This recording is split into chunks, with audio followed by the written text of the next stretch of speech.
जय भीम जय भारत।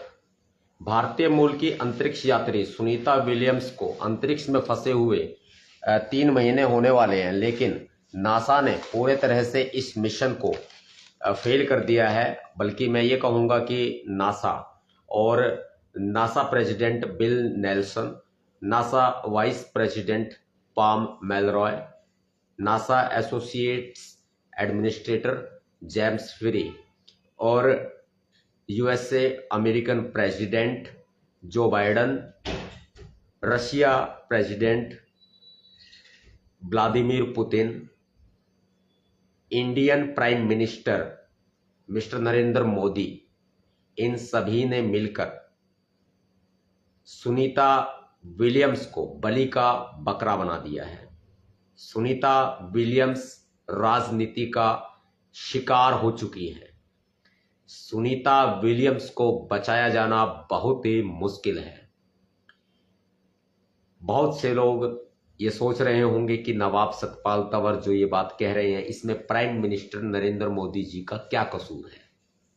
मैं कसूर बताऊंगा, सभी का बताऊंगा। जो नाम मैंने लिए हैं उनको एज पर एविडेंस आपके सामने बिल्कुल साफ कर दूंगा कि सुनीता विलियम्स जो भारतीय मूल की अंतरिक्ष यात्री है, सुनीता विलियम्स की इस अंतरिक्ष में फंसे होने की वजह प्राइम मिनिस्टर नरेंद्र मोदी जी हैं। और ये बिल्कुल साफ है।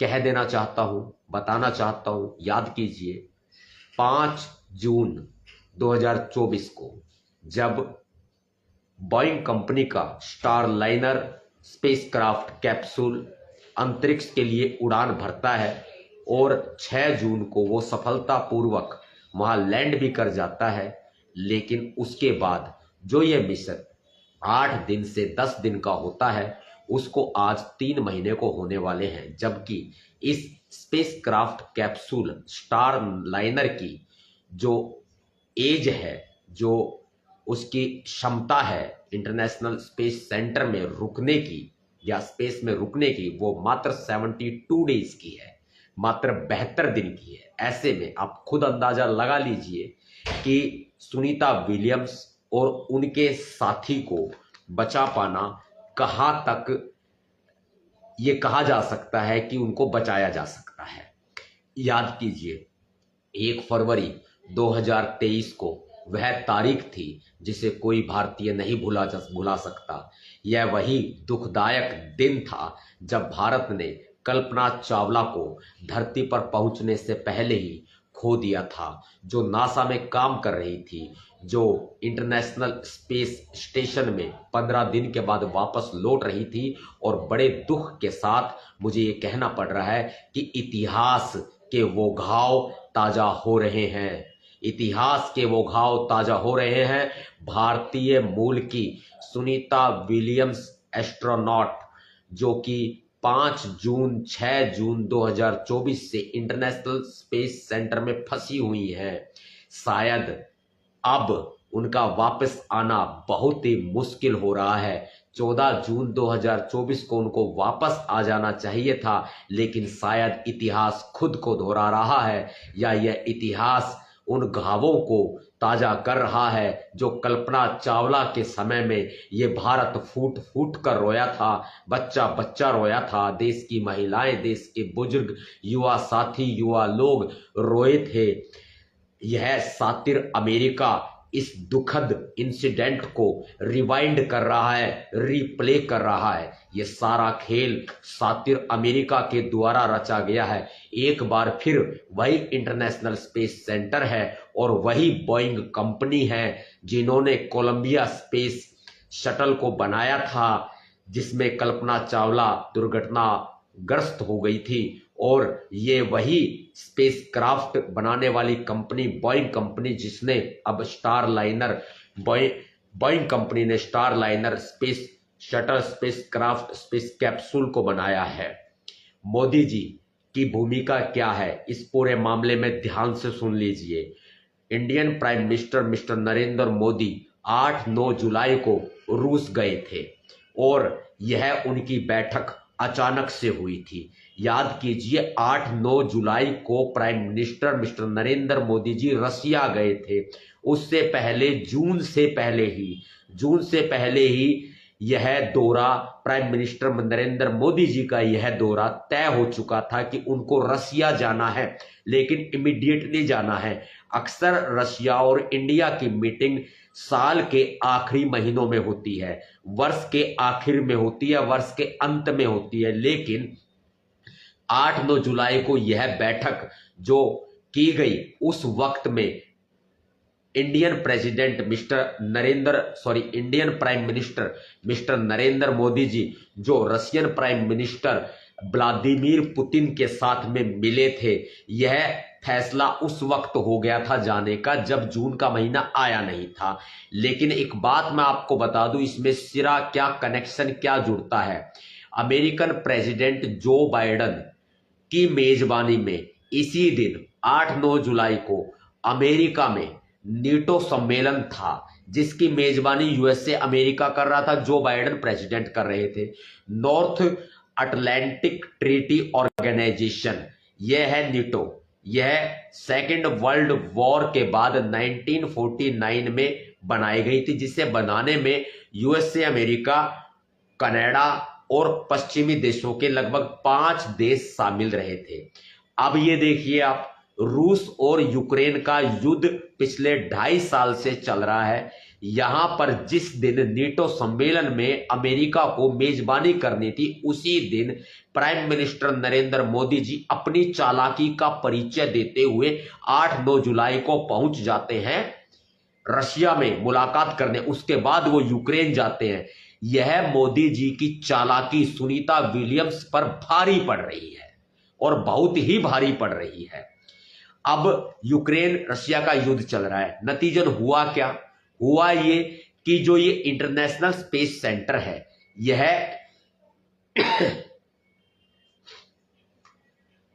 नेटो बनाने वाले पश्चिमी देश 5 नहीं थे, इससे ज्यादा थे, लेकिन जो इंटरनेशनल स्पेस सेंटर बनाने वाले देश हैं वो 5 हैं। उसमें हमारे आ जाते हैं जापान वगैरह, और रूस, जापान, ब्रिटेन। अब ये जो इंटरनेशनल स्पेस सेंटर में अंतरिक्ष यान भेजना था, साफ साफ शब्दों में आपको बता दूं, जो इंटरनेशनल स्पेस सेंटर में जो अंतरिक्ष यान को भेजना था, इससे पहले इंटरनेशनल स्पेस सेंटर में रशिया के द्वारा बनाए गए स्पेस क्राफ्ट जाते रहे हैं उनको। अब हम बात कर रहे थे रशिया और इंडिया की भूमिका की। जो रशिया और इंडिया की भूमिका इस पूरे सुनीता विलियम्स के अंतरिक्ष में फंसे होने के को लेकर के रही है, वो स्पष्ट है कि देखिए, अमेरिका ने एक बहुत बड़ा एक्सपेरिमेंट किया। वह अपने अन्य एस्ट्रोनॉट्स को भी अंतरिक्ष में भेज सकता था, लेकिन नासा ने, अमेरिकन प्रेसिडेंट जो बाइडेन ने नासा के साथ मिलकर जो साजिश रची, वह साजिश पूरे तरह से इस तरफ इशारा करती है कि जो 8-9 जुलाई को Indian prime minister mister Narendra Modi ji के रशिया दौरे पर जाने से पहले, जून से पहले, वह प्लानिंग तैयार हुई कि जब भारत ने यह सोच ही लिया है, खुफिया एजेंसियों ने बता ही दिया है, हर देश के पास एक खुफिया एजेंसी होती है, जैसे इंडिया के पास अपनी रॉ है, ऐसे अमेरिकन खुफिया एजेंसियों ने स्पेशल बता दिया कि अब प्राइम मिनिस्टर नरेंद्र मोदी जी दौरा करने वाले हैं रशिया का। तो नासा और अमेरिका ने सुनीता विलियम्स को अंतरिक्ष में फंसाने की एक बहुत बड़ी साजिश रची थी और एक बहुत बड़ा एक्सपेरिमेंट किया गया। वो एक्सपेरिमेंट क्या था? इंटरनेशनल स्पेस स्टेशन को बनाने के लिए 5 देशों की मुख्य भूमिका रही, जिसमें रशिया, जापान और ब्रिटेन भी शामिल रहे। अब रूस ने साफ मना कर दिया कि हम अपना स्पेसक्राफ्ट वहां भेजने के लिए नहीं देंगे, क्योंकि इस स्पेस स्टेशन में रशिया का स्पेसक्राफ्ट ही जाता रहा है और वह स्पेसक्राफ्ट काफी अनुभवी है। यदि उन स्पेसक्राफ्ट में एस्ट्रोनॉट्स को भेजा जाता तो वह सकुशल सही तय समय पर वापस आ सकते थे। लेकिन जब रसिया ने मना कर दिया, क्योंकि अमेरिका ने रूस यूक्रेन युद्ध के समय पे यूक्रेन का समर्थन करते हुए संयुक्त राज्य America, United states of America, USA ने रसिया के ऊपर बहुत सारे अनगरल प्रतिबंध लगा दिए।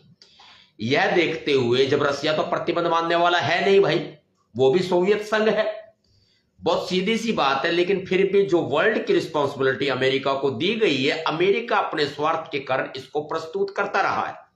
लेकिन जब अमेरिका, आलोचक ये भी कहेंगे कि अमेरिका का भी एक नागरिक जो है सुनीता विलियम्स के साथ है, तो मैं बता देता हूं, अमेरिका और चाइना जैसे ऐसे लोग हैं जो अपने देश की सिंपैथी पाने के लिए, अपने देश के इकोनॉमिकल फायदे के लिए, अपने देश के एक्सपेरिमेंटल फायदे के लिए वो अपने किसी एक नागरिक की जान को भी अगर जोखिम में डाल देते हैं तो उसे कोई फर्क नहीं पड़ता। ये अमेरिका और चाइना से सीख लेना चाहिए। अमेरिका और चाइना की दोस्ती भी खुली बढ़ रही है और वही रसिया जो है इनके खिलाफ है, इसलिए रसिया ने मना कर दिया था वह अपना एयरक्राफ्ट नहीं भेजेगा। तो अमेरिका ने पूरे षड्यंत्र के तहत 6 महीने के भीतर 2 कंपनियों को उन्होंने ऑर्डर दिया, स्पेस एक्स को और बोइंग कंपनी को ऑर्डर दिया कि आप नए स्पेसक्राफ्ट बनाओ। अब बोइंग कंपनी ने भी स्टारलाइनर स्पेसक्राफ्ट बना दिया और वही स्पेस एक्स कंपनी ने भी ड्रैगन स्पेसक्राफ्ट बना दिया। अब ड्रैगन स्पेसक्राफ्ट को तो यूज किया नहीं गया, लेकिन बोइंग कंपनी के स्पेसक्राफ्ट को अमेरिका ने यूज किया, जो कि एक इंसिडेंट पहले झेल चुके हैं कल्पना चावला को लेकर के। उसके बावजूद भी सुनीता विलियम्स को उस अंतरिक्ष के एक बहुत बड़े जोखिम में डाल दिया गया, जानबूझ करके डाला गया। अब वहां जाकर के जो स्टारलाइनर स्पेसक्राफ्ट है उसमें कोई मेजर प्रॉब्लम्स होनी शुरू हो गई, जिसे स्टार्टिंग में नासा ने अनदेखा किया। जब नासा ने यह देखा कि इसमें प्रॉब्लम्स जो है वो मेजर ज्यादा हो रही है और उस पर सवाल खड़े हो सकते हैं, तो उन्होंने अपने उन दोनों एस्ट्रोनॉट्स को, सुनीता विलियम्स को और एक अन्य एस्ट्रोनॉट को, वहां पर उन्होंने कहा कि इसको आप ही ठीक करें, क्योंकि बोइंग कंपनी जो स्टारलाइनर को बनाने वाली कंपनी है उसके पास ऐसे इंजीनियर अवेलेबल नहीं है जो वहां पर जाकर उन प्रॉब्लम्स को, मेजर प्रॉब्लम्स को ठीक कर सके। लेकिन वहीं पर सुनीता विलियम्स और एक अन्य अंतरिक्ष यात्री बुल विलमोर ने अपनी रिस्पॉन्सिबिलिटी निभाते हुए और खुद को वो जिंदा धरती पर लाना चाहते हैं, तो उन्होंने बोइंग कंपनी के स्पेसक्राफ्ट स्टारलाइनर में जो मल्टीपल पार्ट्स खराब हो गए थे, उन मल्टीपल पार्ट्स को रिपेयरिंग करने का काम शुरू कर दिया। वो गए थे एक्सपेरिमेंट के लिए, उन्हीं का एक्सपेरिमेंट बन के रह गया, वो अमेरिकी साजिश का शिकार हो गए और Indian prime minister mister Narendra Modi ji की चालाकी का शिकार हो गए। अब अर्थ के एटमॉस्फेयर में आते ही, एंट्री करते ही इस स्पेसक्राफ्ट के जल जाने की, भाप में उड़ जाने की और एक बड़ा आग का गोला बन जाने की संभावनाएं प्रबल हो गई। नतीजन इस स्पेसक्राफ्ट से ये दोनों अंतरिक्ष यात्री वापस नहीं आ सकते थे।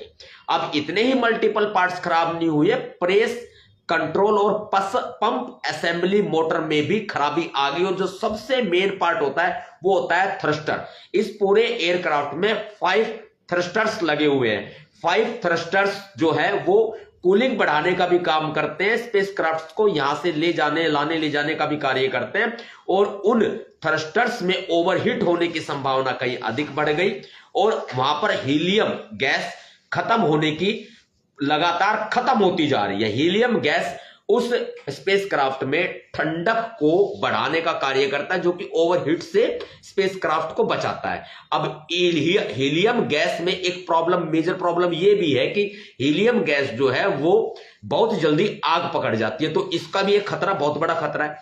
लेकिन ये अधिकतर पार्ट्स हमारे दोनों एस्ट्रोनॉट्स ने वो ठीक कर दिए। अब ये ठीक नहीं हुए, उससे पहले जो फ्यूल सप्लाई करने के वॉल्स हैं, फ्यूल सप्लाई करने के वॉल्स ही खराब हो गई। जब फ्यूल सप्लाई करने के वॉल्स ही नहीं रहेंगे तो बहुत सिंपल सी बात है कि स्पेस एयरक्राफ्ट कहां बच पाएगा। और स्पेस एयरक्राफ्ट की जो एज है वो मात्र 72 डेज की है। 72 डेज के बाद वो पूरी तरह से खराब हो जाएगा। ऐसे में नासा का यह कहना कि वो फरवरी में इन एस्ट्रोनॉट्स को वापस ला पाएगा, कहीं हमारी दुखती रग को उजागर करने का कोई माध्यम तो नहीं है, क्योंकि 1 फरवरी को ही वह दुखद दिन था जब कल्पना चावला हमारे बीच में नहीं रही। और वही फरवरी का दिन आ रहा है जब सुनीता विलियम्स के बारे में ऐसी खबर ना आए। मैं प्रकृति से प्रार्थना करता हूं कि उनको सकुशल रखे, लेकिन फिर भी अमेरिका पूरे तरह से हमारे घावों पर नमक छिड़कने के लिए तैयार बैठा हुआ। उसके जिम्मेदार एकमात्र prime minister mister Narendra Modi ji हैं। यदि वह अपना यह फैसला नहीं लेते, जो वर्ष के अंत में बैठक होती है, वो 8-9 जुलाई को बैठक करने की उनको क्या आवश्यकता थी, और वो उसी दिन ये कहते हैं जलन, इसको जलन कहा जाता है, उसी दिन जब अमेरिकन प्रेसिडेंट जो बाइडेन मेजबानी कर रहे थे नेटो देशों की, उसी दिन ही चुना गया। ये एक चालाकी है मोदी जी की, जो सुनीता विलियम्स इस राजनीतिक गंदी राजनीति का शिकार हो गई है।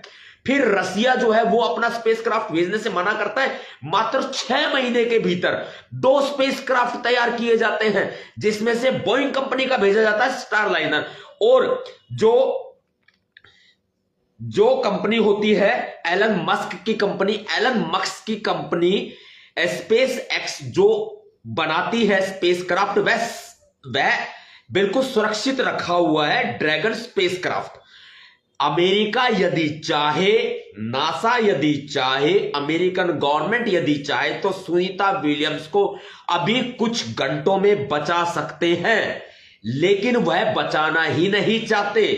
वो अपने अमेरिकन नागरिक बुच विल्मोर के साथ भारतीय मूल की अंतरिक्ष यात्री सुनीता विलियम्स को भी अंतरिक्ष में कहीं हमेशा हमेशा के लिए खो देना चाहते हैं। भाप बनकर उड़ जाएंगे, बिल्कुल कुछ नहीं रहेगा, कुछ नहीं बचेगा। प्रकृति उनकी रक्षा कर रही है, हम भी प्रार्थना कर रहे हैं, लेकिन prime minister mister Narendra Modi ji की एक गलती ने अमेरिका की तीसरी आंख को खोलने का कार्य किया है। इसमें नहीं भुलाया जा सकता, यह वाकया बिल्कुल नहीं भुलाया जा सकता कि जब एलन मस्क की कंपनी स्पेस एक्स का एक स्पेसक्राफ्ट ड्रैगन तैयार खड़ा हुआ है, उसको भेजकर सुनीता विलियम्स को बचाया जा सकता है, तो नासा और American government, American president Joe Biden किस लिए उनको नहीं भेज रहे हैं उस स्पेसक्राफ्ट को, या फिर उनमें जो आने वाला खर्चा है उससे बचना चाहते हैं और एस्ट्रोनॉट्स की जान को जोखिम में डाल दिया गया है। अब सुनीता विलियम्स बहुत ही अनुभवी अंतरिक्ष यात्री है, उनके नाम पर कई सारे वर्ल्ड रिकॉर्ड भी दर्ज हैं। वो अपने आप को उस अंतरिक्ष के एटमॉस्फेयर में जिंदा रख पाने के भरसक प्रयास कर रही है, और यह बात नासा छिपा रहा है। कहीं सुनीता विलियम्स को अभी कुछ हो तो नहीं गया है, यह भी बात नासा पूरे तरह से छिपा रहा है। और फरवरी की तारीख देकर, जबकि इस स्पेसक्राफ्ट की एज ही 72 डेज की है, तो वह कैसे फरवरी में इन एस्ट्रोनॉट्स को वापस ला सकता है? यह एक बहुत ही बड़ा चर्चा का विषय है। इस बारे में ना तो देश की मीडिया चर्चा करेगी, क्योंकि प्राइम मिनिस्टर नरेंद्र मोदी जी का इसमें बहुत बड़ा फॉल्ट है। प्राइम मिनिस्टर नरेंद्र मोदी जी ने अपनी बेवकूफी और चालाकी की वजह से अमेरिका यूएसए की तीसरी आंख को खोल दिया है। क्या आवश्यकता थी रसिया जाने की? और बात चल रही है सुनीता विलियम्स अंतरिक्ष यात्री को बचाए जाने को लेकर कि उनको कैसे बचाया जा सकता है, और मैं यह प्रयास करूंगा कि इस लाइव में मैं अपनी बातें पूरी कर दूं। मैं बात कर रहा था कि 72 डेज की लाइफ है स्पेसक्राफ्ट जिसमें सुनीता विलियम्स और बुच विलमोर गए हैं, वह उसकी लाइफ मात्र 72 डेज है। लेकिन मैं ये बता देता हूं, जो ऑफिशियल जो ऑफिशियल इस एयरक्राफ्ट की लाइफ है वो मात्र 45 डेज है, मात्र 45 दिन है। वो मैं 72 डेज इसलिए बता रहा हूं क्योंकि नासा का यह कहना है कि इस स्पेसक्राफ्ट में एक्स्ट्रा बैकअप है, जो कि 45 डेज के बावजूद भी वह स्पेसक्राफ्ट को जिंदा रख पाने में सक्षम होगा। अब स्पेसक्राफ्ट को जिंदा रख पाने की तो बात कर रहा है नासा और एक्स्ट्रा बैकअप की बात कर रहा है। जब इस स्पेसक्राफ्ट स्टारलाइनर के मल्टीपल पार्ट्स खराब हो चुके हैं, थ्रस्टर्स 5 थ्रस्टर्स खराब हो चुके हैं, जब जो फ्यूल सप्लाई करने वाले वॉल्व हैं वो खराब हो चुके हैं, तब उसमें बचाई क्या है? तब आपका बैकअप कैसे होगा? सबसे बड़ा सवाल ये भी है। अब ये बहाने बनाना नासा बंद करे, अमेरिकन प्रेसिडेंट जो बाइडन ये बहाने बनाना बंद करे, जबकि सच्चाई यह है और साबित हो चुका है, मेरी बातों से प्रॉपर साबित होता है कि मात्र 6 महीने में अपना रूस का स्पेसक्राफ्ट यूज ना करना और अपना स्पेसक्राफ्ट जल्दबाजी में मात्र 6 महीने के बीच तैयार करना और फिर एक एक्सपेरिमेंट के लिए इन एस्ट्रोनॉट्स को वहां पर भेज देना, एक अंधेरी दुनिया के अंदर भेज देना, एक अलग दुनिया में भेज देना, अंतरिक्ष यहां से कोई आना जाना कोई किसी तरह की कोई गारंटी नहीं ली जा सकती है। और नासा इन अंतरिक्ष यात्रियों के वापसी धरती पर वापस आने की कोई भी ऑफिशियल डेट फिक्स नहीं दे रहा है। कभी ये 26 जून बताते हैं, कभी फिर फरवरी बता देते हैं, हाथ खड़े कर देते हैं। ऐसे में प्रॉपर साबित होता है कि प्राइम मिनिस्टर नरेंद्र मोदी जी के द्वारा जो फैसला रसिया यात्रा का किया गया था 8-9 जुलाई को, जिस दिन अमेरिकन प्रेसिडेंट अपनी मेजबानी करने वाले थे नेटो देशों के साथ, यह इस जिम्मेदारी लेते हुए जो आज भी भारतीय मूल की सुनीता विलियम्स, कल्पना चावला से उनको सीख नहीं मिली और इतिहास की कोई जानकारी नहीं है prime minister mister Narendra Modi ji को। उनको सिर्फ आरएसएस की बातें सूझती हैं, उनको सिर्फ भगवा, आरएसएस, बीजेपी, जात पात, मनुवाद, ब्राह्मणवाद, ये सब उनको दिखाई देता है। लोगों को कैसे बांटना है, बस ये दिखाई नहीं दे रहा। मोदी जी के मुंह में दही जमी पड़ी है कि वह अपने मित्र देशों से बात करें, अमेरिका पर प्रेशर बनाए, अन्य जो मित्र देश है वो अमेरिका पर प्रेशर बनाए, American government president Joe Biden वो अपने नासा कंपनी पर प्रेशर बनाएगा, तब उसको उठा जो एक कंपनी है स्पेस एक्स कंपनी के ड्रैगन स्पेस क्राफ्ट को भेजा जा सकता है सुनीता विलियम्स को लाने के लिए, लेकिन अपना प्रॉफिट अमेरिका देख रहा है पूरा। अब आपके बड़ी सोचने वाली बात यह है कि कहीं ना कहीं मोदी जी को अब आगे आकर के अपने मुंह में दही जो जमी हुई है उसको निकाल के फेंक देना चाहिए, आगे आना चाहिए। सुनीता विलियम्स को अपने देश की खातिर बचाने के लिए आगे आना चाहिए। अमेरिकन प्रेसिडेंट अगर नहीं मानते हैं तो उनको भी मनाने के लिए भरसक प्रयास किए जाए, उनकी नाराजगी को दूर किया जाए। क्या एक जो एस्ट्रोनॉट हमारी है, जो बेशक नासा में काम करती है, बेशक उन्होंने अमेरिका की सदस्यता ले रखी है, लेकिन फिर भी वो है तो इंडियन ना, है तो भारतीय मूल की ना।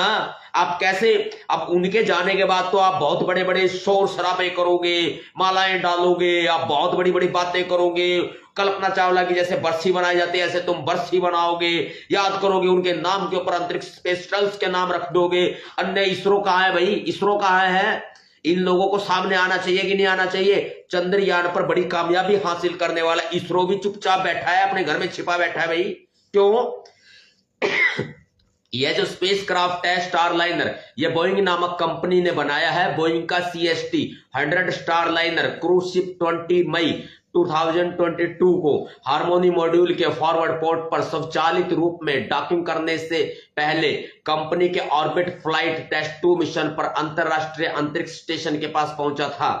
उस समय ऑर्बिट लैब दक्षिण प्रशांत महासागर से 268 मील यानी 430 किलोमीटर ऊपर उड़ रहा था। यह मानव रहित स्पेस क्राफ्ट था और पहली बार मानव को भेजा गया एक एक्सपेरिमेंट करने के लिए। वो अंतरिक्ष का एक्सपेरिमेंट नहीं था, बल्कि वो स्पेस क्राफ्ट का एक्सपेरिमेंट था कि ये कामयाब होता है या नहीं होता है। जबकि एलन मस्क की कंपनी का स्पेस क्राफ्ट सेफ रखा हुआ है, उससे बचाओ ना। आओ सामने देखते हैं। अरे भारतीय लोगों, आप तो ये मोदी जी तो नहीं करेंगे, आप कम से कम सुनीता विलियम्स को बचाने के लिए अपनी वॉल पर लिखो। मोदी जी आगे आओ, लिखो, अपनी वॉल पर लिखो। सोशल मीडिया फ्री है आपके लिए, ट्विटर पर, एक्स पर जाकर लिखो, आप जाकर लिखो, फेसबुक पर, इंस्टाग्राम पर रील बनाओ, लिखो, आवाज उठाओ, सुनीता विलियम्स को बचाने की आवाज उठाओ। ये नवाब सतपाल तंवर आज पूरे देश का आह्वान करता है। आपकी ताकत, आपका प्रेशर, आपका दबाव, आपकी आवाज हमारी होनहार अंतरिक्ष यात्री जिसके नाम पर कई रिकॉर्ड दर्ज है, सुनीता विलियम्स को बचा सकता है, बचा सकता है, बचा सकता है। अगर जमीर जिंदा है, अगर भारतीयता जिंदा है, अगर देश जिंदा है, अगर देश के लोग जिंदा है, अगर राष्ट्रवाद जिंदा है, तो सुनीता विलियम्स को बचाने के लिए आवाज को बुलंद करो। नासा पर, अमेरिका पर दबाव बनाओ, इंडियन गवर्नमेंट पर दबाव बनाओ, जो अपने मित्र देशों को आगे करके सुनीता विलियम्स को बचाने की कार्रवाई शुरू कर सकते हैं। अभी भी कुछ नहीं बिगड़ा है, बचाया जा सकता है। 72 डेज बैकअप बताया मैंने, अभी बैकअप है उस यान में। तो ऐसे में मेरे भाई 45 दिन की उस यान की एज है। सुनीता हमारे बीच कभी नहीं आएगी, वो इतिहास बनकर रह जाएगी, वो अंतरिक्ष में कहीं खो जाएगी, वो उड़ जाएगी आसमान में भाई। फिर बड़ी बड़ी ये मीडिया, गोदी मीडिया दिखाएगा दिखाएगा परी बनकर उड़ गई, ये हो गया, इतने रिकॉर्ड हैं, ये है वो है। भैया मैं कह रहा हूं सच और खुला सच, किसी को भला लगे बुरा लगे कुछ भी लगे, सुनीता विलियम्स को बचाया जाना हमारी पहली प्राथमिकता होनी चाहिए। दिखाओ देश के लोग, अपनी ताकत दिखाओ, सुनीता विलियम्स को बचाओ। जय भीम, जय भारत, जय संविधान, जय भारत।